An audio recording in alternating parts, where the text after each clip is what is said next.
is analogous to me in the sense that the Bible was put together by a group of men, primarily, who worked through the ancient writings, separated the wheat from the chaff, if you will, and they decided what should be included in the Bible. All right? They did that with the benefit, as time passed, of they having been translated by scholars who knew what they were talking about and who could decipher now they take the Hebrew that it was originally written in. They used to think it was Greek, but I read an article recently that they are pretty sure it was in Aramaic, actually, as opposed to Greek. Well, the pension statements are like this in the sense that they are available like the books of the Bible were, but they haven't been translated. They are in a digital form. They now, thank goodness, are posted on the internet.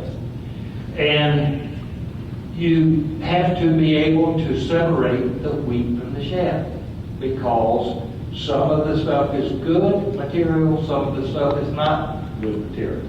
Unlike the Bible, though, nobody's assimilating the what you should believe and what you shouldn't believe. And I'm not doing that.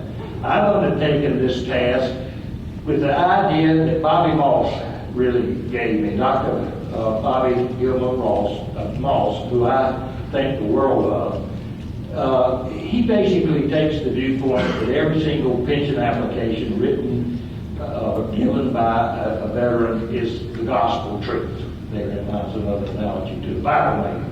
I don't necessarily subscribe to that, but I do subscribe to the idea that every single veteran's story deserves to be told. And it's up to the individual researchers to determine whether that soldier's story is good, bad, or indifferent. So we have this huge body of information that is sitting there that is not readily available. Where did the information come from? Where does the pension application body of material come from? Well, Congress, as early as August of 1776, decided that it was in their benefit to try to entice Continental officers and soldiers to stay involved in the war. So they passed legislation that authorized the granting of pensions to men who would sign on to fight for the war.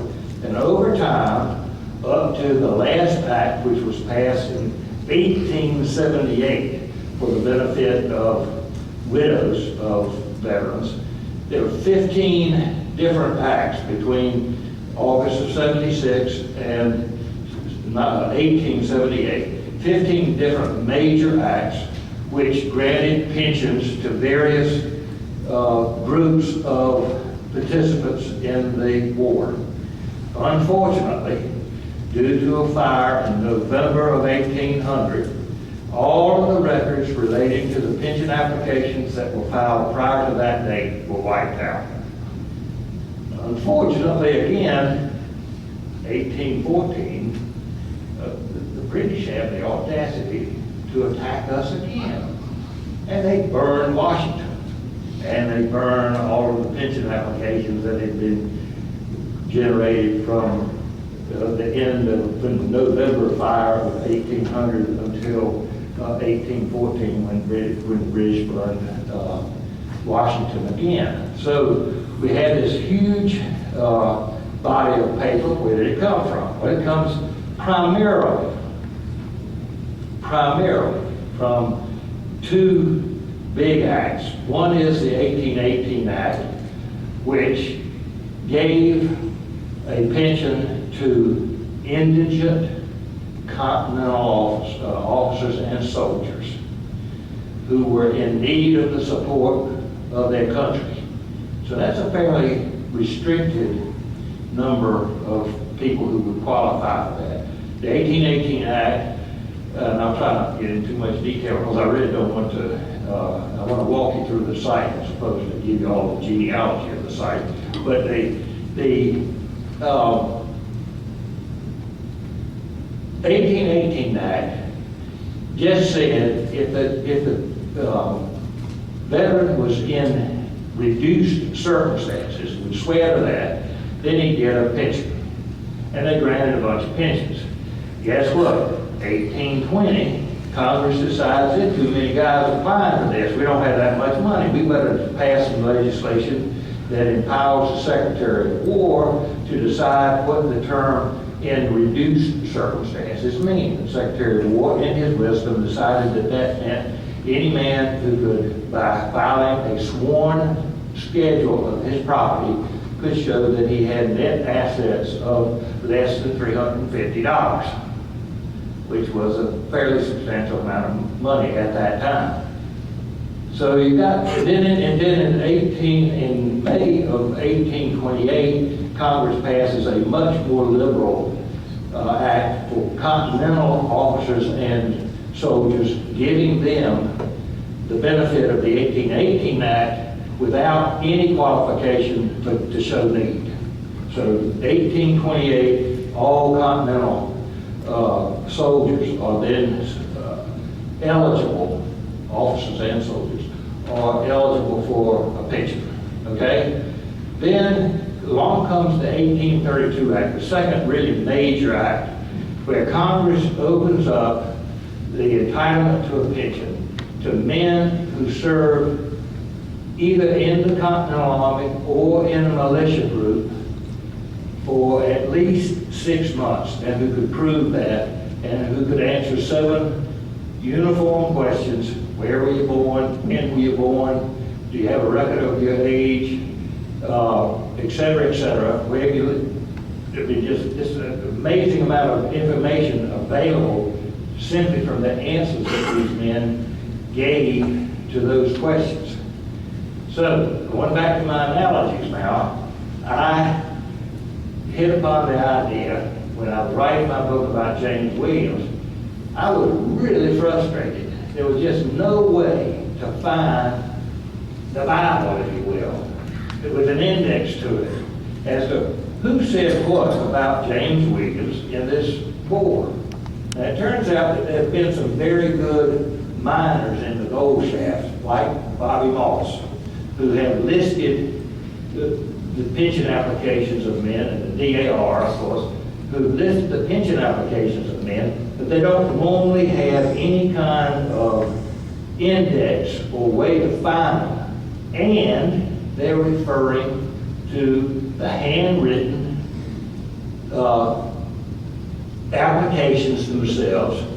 These applications, normally written down in the handwriting of different clerks or lawyers in different counties, in different states, throughout the United States as it existed in 1832. So you have these, and then there are wonderful scholars like Tom, who have in their specific areas of interest and writing scholarly papers identified the pension applications where the men talked about the actions in which they were particularly interested.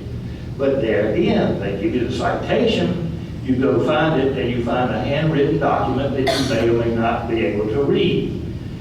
So, being retired, now going on my 11th year, and having made the acquaintance of Charles Baxter and David Brewer, I hit upon the idea of, give me a challenge. What can I do that will really help the study of the American Revolution?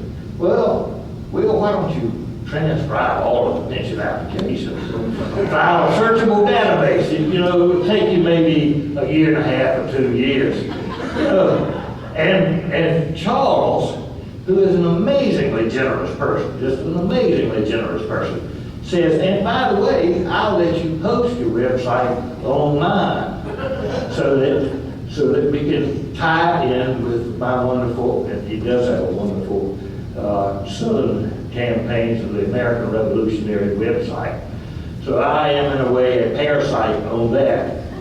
So I took the roughly 400 applications that I had transcribed in order to do my Williams book, and I posted them on the website with the help. And if you start asking me technical questions about websites, I won't have the slightest idea.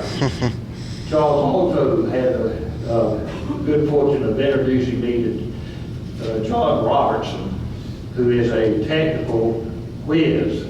So he set up I couldn't begin to tell you how this really works behind the curtain.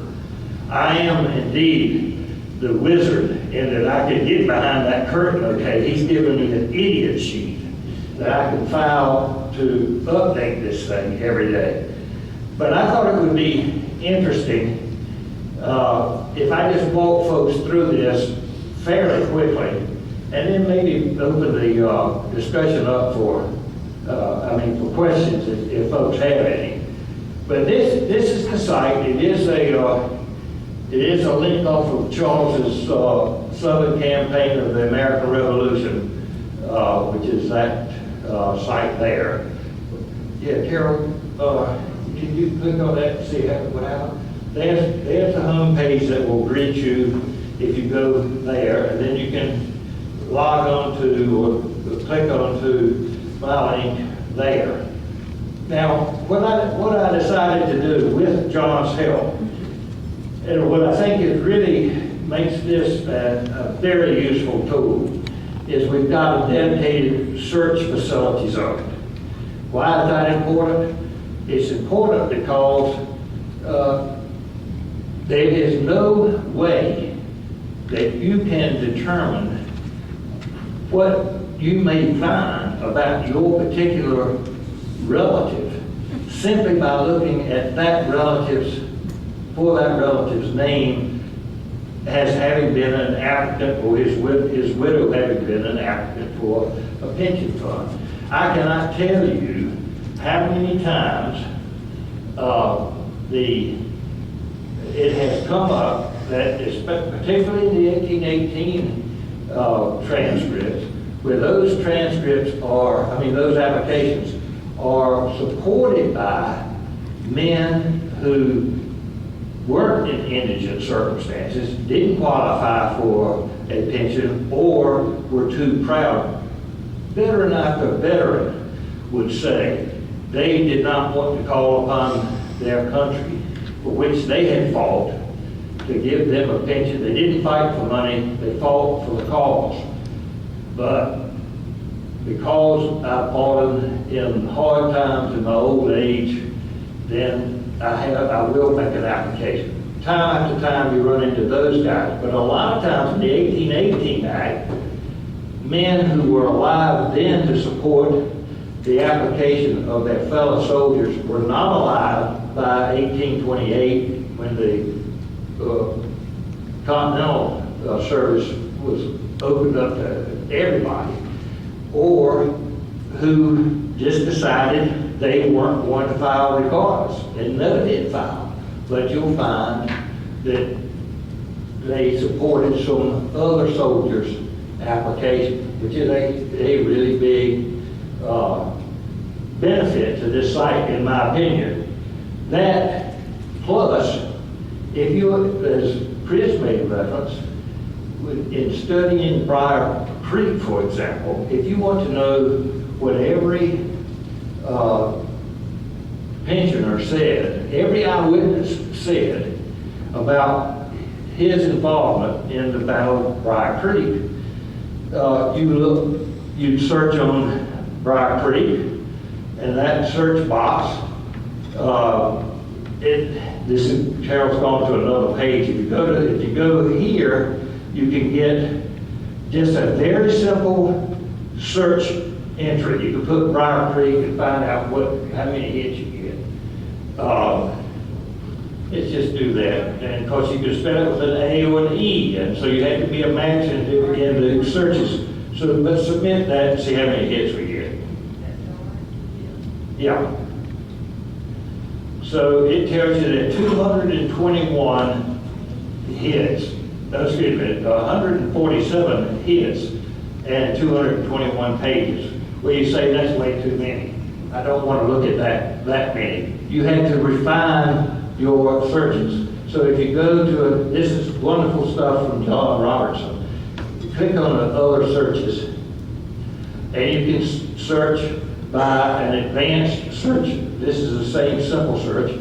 By an advanced search, which you can specify words you're interested in and words you don't want. And Francis Marion is a prime example of this, because this country honored Marion's memory by naming so many counties after him. If you search on Marion, which I did the other day, you know, it's just, except don't say it like that.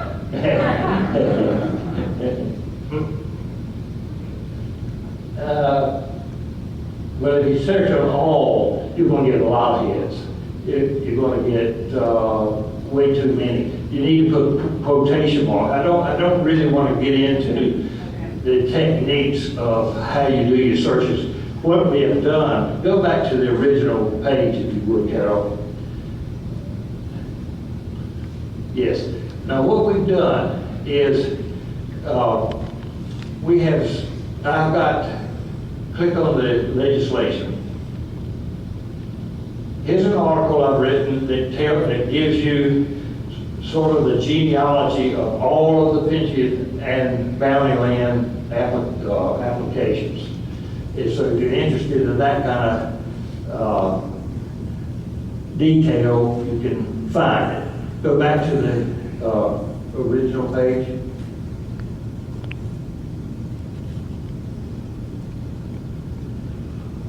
If you're interested, you want to see the originals of the applications that we've posted. So far, I've done, with the help of Leon Harris in a big way. We posted over 7,000 the other night.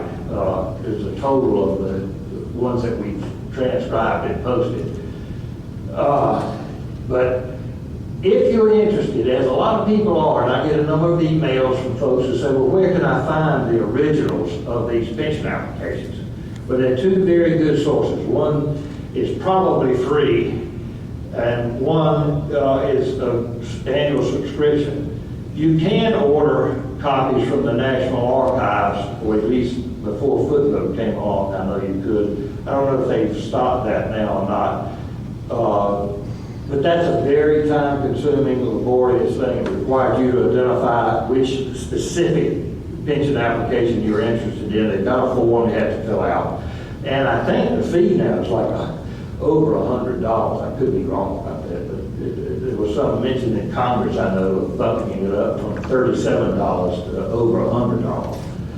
Then most of you would have access to a service called Heritage Quest Online. And you would have that through your public library, and you might have it online. And in Mecklenburg County, of Charlotte, where I come from, all I need to do is sign on to their web page, enter my library card, and I can go to Heritage Quest, and I can see a digital image of, and this is where it gets kind of complicated and frustrating, you will see a digital image of the, quote, selected records. These are records that, in the wisdom of whoever did the selection, were the most important documents in the file. They tried to limit the size of the selected records to 10 pages. They vary from that, but they very seldom go over about 20 pages. So there is a substantial portion of the pension application that is not contained in that. It is likely that Heritage Quest will have one of the applications. I've run across, in fact, I came across a guy the other night who did, I think, 4 separate applications. Why is not clear in the file. It's obvious that he must have not met the qualifications of the pension examiner And he just kept trying over and over and over again, and he finally, this particular guy finally did get his pension. A second source, and the one that I use exclusively now, almost, is available on footnote.com, which is a subscription on an annual basis. It gives you the digital image of almost all of the pension applications. But when you get into this deep as I am into this stuff, you catch them in errors.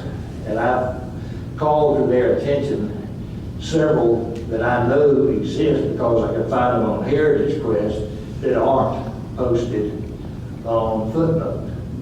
And I have also had the very discouraging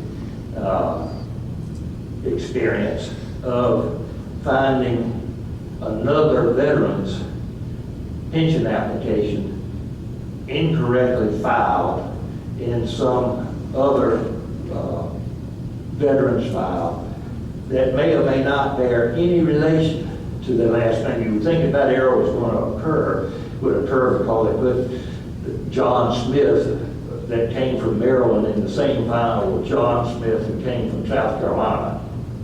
Don't assume that. That does not happen often. This is a really good service. I love it. It gives me the entire file. It allows me to select what I think is the relevant portion of the file. When I first started this project, if we go back to the front page, when I first started this project, in July, I posted it first time in July of '06. I naively thought that if what I did is post what I had already done and put the notice on there inviting folks to send in their transcriptions, that I would spend most of my time being an administrator of the of the site, that I would be getting flooded, not by scholars. I wouldn't expect scholars to send in a transcript, but I would have thought that the genealogists and family researchers would have sent me their transcriptions. So there are a number of really good transcriptions posted on the web at various sites, especially genealogy.com, but it doesn't have a dedicated search engine. You can't rely on that on Google or Yahoo or anybody like that to come up with the same results that you will come up with here by using this and looking only at this database. Why that is, I don't know. Like I said, John Robertson is the technical guru. I couldn't tell you how the internet works if my life depended on it. But I did invite folks to do submissions. Well, I think I was about 2,000 into it when this wonderful person named Leon Harris, retired college professor, volunteered to join me in the effort. And he contributes as many as I do on any given day. Most days, and y'all will say to yourself, get a life. But it is my life because I feel unbelievably blessed, at least so far. I haven't run out of steam. I feel unbelievably blessed when I get up in the morning to know that I'm going to spend some significant portion of that day with some guys that are going to tell me what they did in the American Revolution. It's like I've got that veteran sitting in the room with me, telling me his story. So as Leon has said to me when I have lamented the lack of contributors to our project, required in order to make this application to show up in a court of law, if they can physically do it, there were ways around it, and give their testimony in open court. So you got some whippersnapper of a clerk sitting there. He's listening to this. He knows nothing about the American Revolution, and particularly he knows nothing about the Southern campaign of the American Revolution. So he's writing down what he hears is, to this old man saying that I was at Guard Creek. What? I was at Guard Creek. All right. So he writes Lord knows what he writes down. But sometimes what I try to do in doing my transcriptions is write down whatever the clerk said, but then put what I really think the veteran said in brackets, so that the database becomes searchable. If I just put in what that clerk wrote down about, and it literally could turn out that he wrote down, but I know because the veteran goes on to call it, I was under General Ash. I know he's talking about Rye Creek. He said, I was with Ash when he was defeated, but I was at Rye Creek, and the guy has written down something like SUCNBA. I mean, it makes no sense at all.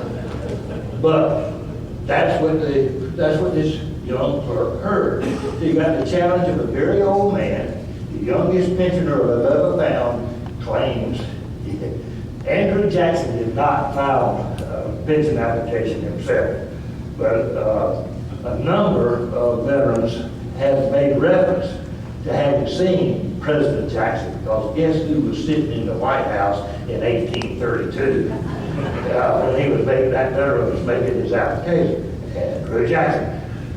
Several of the applications were endorsed by the president. Can you imagine the president of the United States taking the time now to endorse a pension application that's going to result in a $20 a year benefit to a veteran who falls victim? Ain't going to happen. It did then. Andrew Jackson's handwritten endorsement. Yes, I know this man. Yes, I remember seeing him at the Waxhaw settlements in uniform during the American Revolution, or whatever he said. Am I way over limit already? Another 15 minutes. Oh, I'm sorry. I've gone too far. I could open it up for questions by this time. But another feature that Leon and I had just added is the roster. Can you click on rosters, please? Right there. And what we're doing is, as and when we find rosters, sometimes a couple of the ones I've done were actually in the veterans file. They filed the roster as proof of their service. When the files were broken down and reorganized in 1910, and between 1910 and 1912, when the files were reorganized, the then Department of Interior and the Pension Board went through and removed journals and rosters and that type of thing if they found them in the pension applications, and put them in a separate area of the National Archives, or what is now the National Archives. So there are very few of those rosters that are in the files, but there are some. We've tried, as we encounter them, to transcribe those and post those here, because they are obviously just a terrific source of information about who was with whom, where, and when, if you can find them. Very few rosters and pay list, hospital list. Charles sent me a hospital list from Camden after Hopkirk Hill, which also had a bunch of Guilford County Courthouse men in the same hospital list. It just is a good check against a veteran statement that he was with so-and-so at such and such a place. If you can find a roster that has him listed there, this guy's got a pretty good airtight text. So anyway, I thought those were important to do. Let's see. So I guess I haven't gotten into the fact that I've limited our project, because when I found out that there's somewhere between 80 and 100,000 of these, I limited what I was willing to say I would do to simply the veterans of the Southern Campaign, which I defined as the people who fought in Virginia, North Carolina, South Carolina, or Georgia, or the veterans who lived in any of those states at the time they rendered their services, regardless of where they served. Because there are a lot of the Continental, the men who signed up for the Continental service early in the war, who went up north, fought at Brandywine, Monmouth, etc., and came back down, and they didn't serve anymore once they were discharged. So I did not want to exclude those men. Why don't I end there and just see, so I don't use up all the time, and see if we have we got time for questions. Anybody got any questions? And I'm deaf as a doornail. So if you do have a question, you got to need to speak loud. Indeed. Have you done anything on prisoner of war? That's like the fall of Charleston, there were prisoners and different exchange prisoners. Have you found any rosters or list of that? I've not found any, Charles. Have you ever seen any such? I have found a number of pension applications where the men list the ship, the prison ship they were on, the hull, the British parked old dilapidated ships in the Charleston Harbor, put an unbelievable number of men on these ships, and smallpox broke out. A lot of men died as a result of being housed in those prison ships. They very well might, and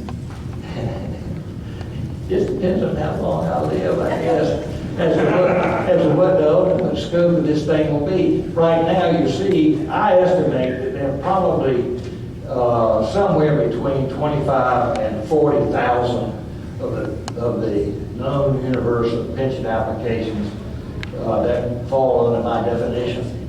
And probably actually more than that, in fact, a lot more than that. If I decide that I'm going to do all of the doggone Yankees who came down here and fought just at Jamestown, then, we're going to have a lot. But how I'm going to identify them, I don't know. I do have, because I wasn't positive with my luck on using technology, I figured this thing was not going to work. I'm glad it did, so you got to see it. I did do a handout that has sort of the front page and the search page on it.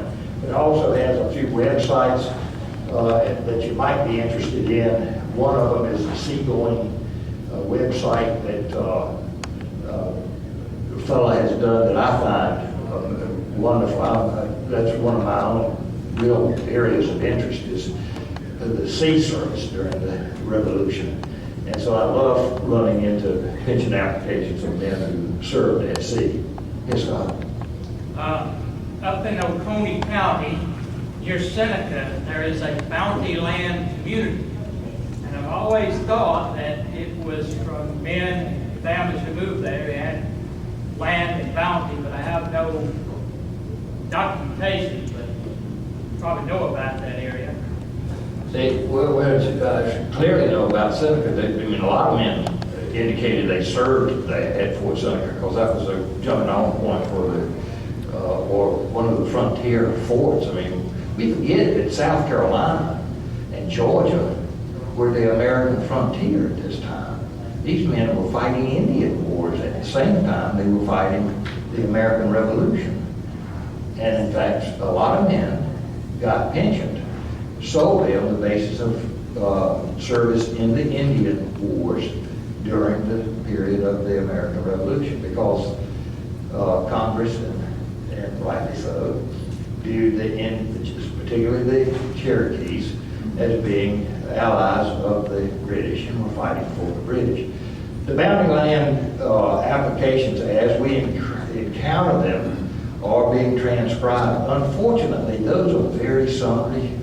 That act, the Universal Act, didn't come in until 1855. It's almost invariably the widows and the heirs of the servicemen who, the bounty land was the only act that the heirs of the servicemen qualified for. Heirs did not qualify directly for pension benefits. They did qualify under the 1818 Act for bounty land. If they could, basically the government had a bunch of free land. They were trying to get it settled and developed. So they were fairly generous with giving away land that they had acquired to the veterans' families. Yes, sir. Yes, sir. Every year I go to the my family reunion, who is Isaiah Warren of Sampson County, veteran of the American Revolution. I feel I'm not asking a redundant or too simple of a question. Could you just kind of just briefly go through how I would get started? Finding his application? Yes, sir. What Warren?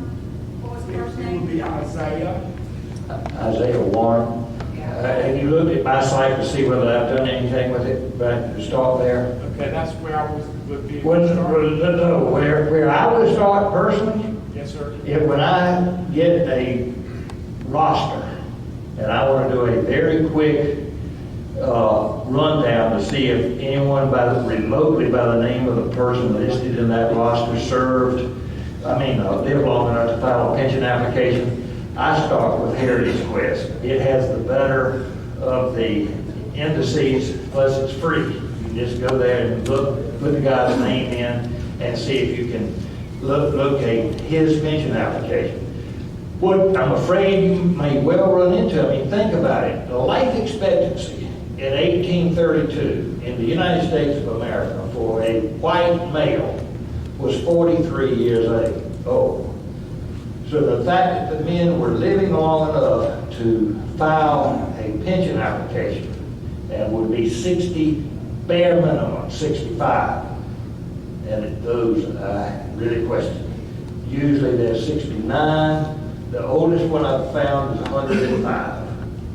Well, at least that's what he says he is. Again, you're talking about men who really didn't know how old they were.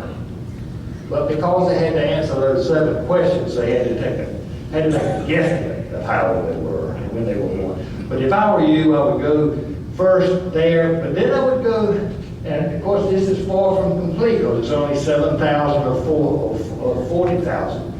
But I would go to this website because what I've done, what Leon has done, is if somebody, a lot of times men, in order to support their application, will say, I was a messmate. I ate with Joe Smo, Joe Bag of Donuts, etc., etc. And so you've got specific names of men that I have yet to encounter a single instance where they've named messmates of a man who lived long enough, one of those messmates who lived long enough to file his own application. And you do find a lot of times the men wanted to prove their service. So they would say, I fought with, particularly if they're still living in the same area that they fought in, they can find local people who can support, who served with them. If they move to, one of the real quick sidelines, one of the wonderful things about this project to me is how it's opened my eyes as to what I want to call the American diaspora. The veterans were required, the 4th question, I think, is where do you live now? Where were you living during the Revolution? And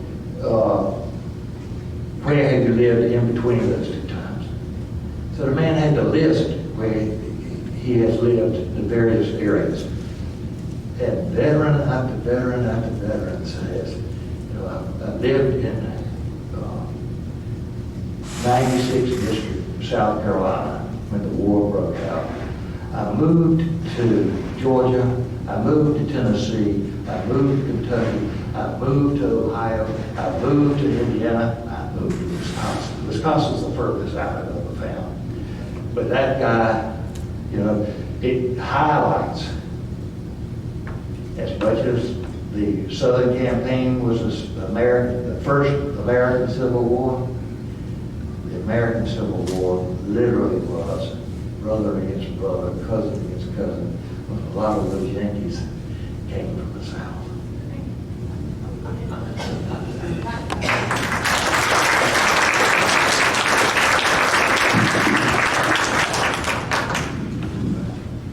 George has some announcements about lunch.